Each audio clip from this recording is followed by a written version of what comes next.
Bismillahirrahmanirrahim. In this particular video, we're going to see how to derive the formula of the probability of Poisson distribution. For that, what you need to identify is that it's just a simplification of the formula of binomial probability distribution in situations where n is very, very large. Hence, n approaches infinity. So if x is a random variable that follows a binomial distribution with n, the total number of trials, and p being the probability of success, then we know that the expected value of x is equal to np. And we also know that we can calculate the probability of r successes as ncr q to the power n minus r and p to the power r. So in case where n is very large and n approaches infinity, we can say that x follows a Poisson distribution, and the parameter that we use over here is lambda, that is the mean. So we already know that expected value is np, and hence lambda would be equal to np, and we can rearrange it to get the value of p, which would be lambda upon n. So we apply the formula of binomial probability distribution, which is probability of x is equal to r, where r is the number of successes, is equal to ncr q to the power n minus r and p to the power r. Q is the probability of failure, which is 1 minus p. Since p is lambda upon n, so we can rewrite the same formula as ncr. In place of q, I can write 1 minus p, and hence 1 minus lambda upon n to the power n minus r, and p to the power r can be rewritten as lambda upon n to the power r. Done two things in the next step. The first thing is that I have opened up ncr as n factorial upon r factorial into n minus r factorial. Lambda upon n to the power r is being copied pretty much as it is, lambda to the power r upon n to the power r, and I've splitted the factor 1 minus lambda upon n to the power n minus r as 1 minus lambda upon n to the power n and 1 minus lambda upon n to the power minus r.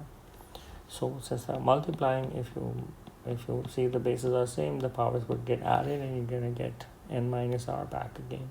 But if you look at the last particular factor here, you'd identify that as n is a very large number approaching infinity, then lambda upon n should be approaching 0. And 1 minus lambda upon n should be equal to 1. So this base can be approximated as 1, and any power of 1 should be equal to 1 as well. So this factor becomes 1 only. And hence I do not write this factor in the next step. So I've copied lambda to the power r and r factorial separately, n factorial over n minus r factorial separately, 1 upon n to the power r, and 1 minus lambda upon n to the power n. So an n factorial can be written down as n into n minus 1 into n minus 2, and you keep on simplifying it till 1. And of course, since n is bigger than r, so somewhere you would get n minus r minus 1 as well as a factor. You would get n minus r as a factor and n minus r plus 1 as a factor, and so on and so forth. So you keep on decreasing it till you reach 1. Whereas the denominator would be, since that's n minus r factorial, so that ends up becoming n minus r plus 1, n minus r plus 2, and so on and so forth. And you keep on reducing it till you reach 1. I've copied 1 upon n to the power r and 1 minus lambda upon n to the power n as it is.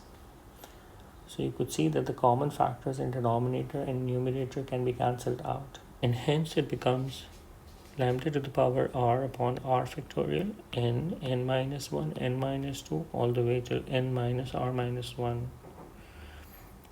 And the other factors have been cancelled out. 1 upon n to the power r is copied as it is, and 1 minus lambda upon n to the power n is being copied as it is as well. Now guys, moving on, if you would notice from n to n minus r minus 1, you would have r factors, and you have n to the power r in the denominator as well. So you can split this n to the power r into r factors of n, and you can divide each one of the factors in the numerator by n. So it becomes n upon n, n minus 1 upon n, n minus 2 upon n, and so on and so forth. whereas I've written on the last factor as it is. N upon n would simplify as 1. N minus 1 upon n could be written down as 1 minus 1 upon n. N minus 2 upon n could be written down as 1 minus 2 upon n, and so on and so forth.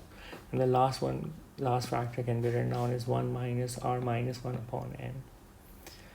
Again, recalling the fact that n is approaching infinity, so any finite number divided by n must be approaching 0.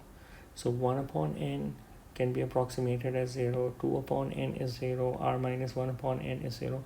So all of these factors will simplify as 1 into 1 into 1 into 1, and hence it all becomes 1, and you don't need to write that down in the next step. I will use binomial expansion to expand 1 minus lambda upon n to the power n. 1 plus n x plus n minus 1 x square over 2 factorial plus n minus 1 n minus 2 x cube over 3 factorial, and so on and so forth. I can simplify it again, and I would get to identify 1 would be copied as it is here, n would cancel out, and the second term would simplify as minus lambda.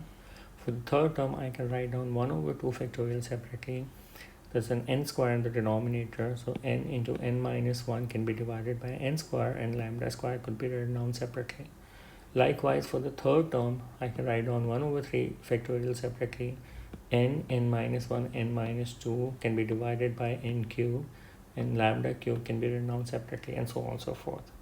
Again, I can simplify n into n minus 1 upon n factorial by dividing both factors by n separately. So n upon n simplifies as 1, and n minus 1 upon n simplifies as 1 minus 1 upon n.